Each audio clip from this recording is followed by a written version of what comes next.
All right, mamas, so I'm here on labor and delivery with marks on my face from my mask, waiting for someone who is pushing. And I was doing rounds, and several of my patients, the theme was the same, which it often is when it's postpartum. And my theme is self-care, right? Which is really important. I want to be sure that I tell you all the things that you need to remember when you're about to go home from having a baby anyway. But one of my biggest nuggets and themes is this. We as women are often taught to not listen to our intuition. Oh, that's not what you really want. Oh, that's not what you should really think. Oh, you think you want this, but you really want something else, right? It is very pervasive in our society, and it's often from well-meaning sources, whether it's family, friends, partners, spouses, co-workers, media, right? I think that our true intuition is not what we are honed to listen to. Now, here's the rub. What ends up happening is that in an effort to combat against that, I think many of us end up saying, well, I'm just gonna listen to my intuition. I'm just gonna listen to like what I want, against all of the, people who actually maybe are schooled and learned in it. And that can be a tricky business as well. For example, when you go home postpartum, you might feel great. You might be a doer who is used to, in your normal life, getting all kinds of things done and being very, very, very compulsive and efficient, right? That's wonderful.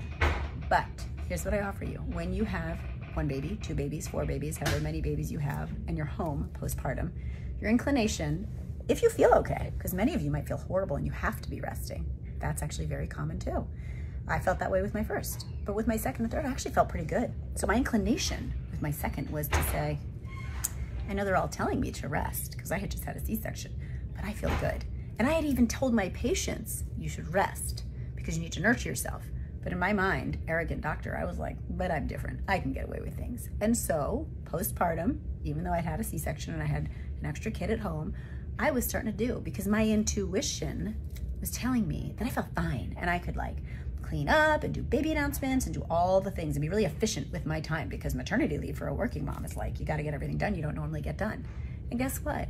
That was wrong. First of all, it didn't lead to any harm, but it certainly made my recovery a little bit harder. I started getting a little bit of oozing from my incision because I wasn't resting. And what it really taught me is this.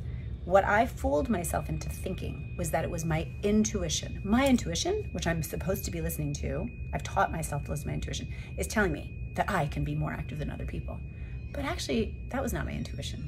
That was society's subtle symptoms and signs to all of us to be productive, to constantly produce, whether that production is you feel okay despite the fact that you just grew a human, and therefore go ahead, do baby announcements, clean up, start to learn how to cook, all the things you don't normally do, Shiva, because you're working so much, right? That was my intuition, but that wasn't my intuition. If I really listened to my intuition might have said something like, it took you 10 months to grow this human, and you just went through 4 miscarriages before this baby, another vaginal delivery before this baby, 2 miscarriages prior to that. This is gonna be your last kid. By the way, it wasn't my last kid, but I thought it was. And you work a lot, and your body had to grow a human, an extra human, using all the resources that you've given it, which is probably not enough healthy nutrition because you worked so much, not enough healthy exercise because you worked so much. Now's the time, intuition would tell me, to rest and nest and enjoy time with your toddler and infant. Not that it's always so enjoyable, but to also just allow yourself to heal.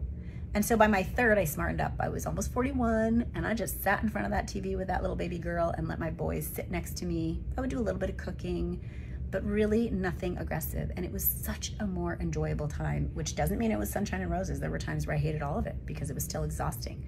But again, I urge you, oh humans with uteruses who maybe have just birthed a child, listen to your true intuition, not your intuition that has been infiltrated by social media and the societal world around us that wants us to constantly be productive.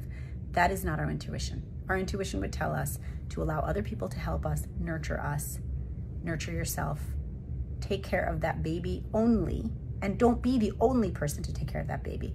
If you can afford help, pay for help, and if you can't afford help, you can sign any trustworthy human with arms that you can get to come help you, so that your only role is to be there for the baby when you can, but also to be there for yourself because you need to. And too many of us don't do this. So please, please, please, I urge you, listen to your actual intuition.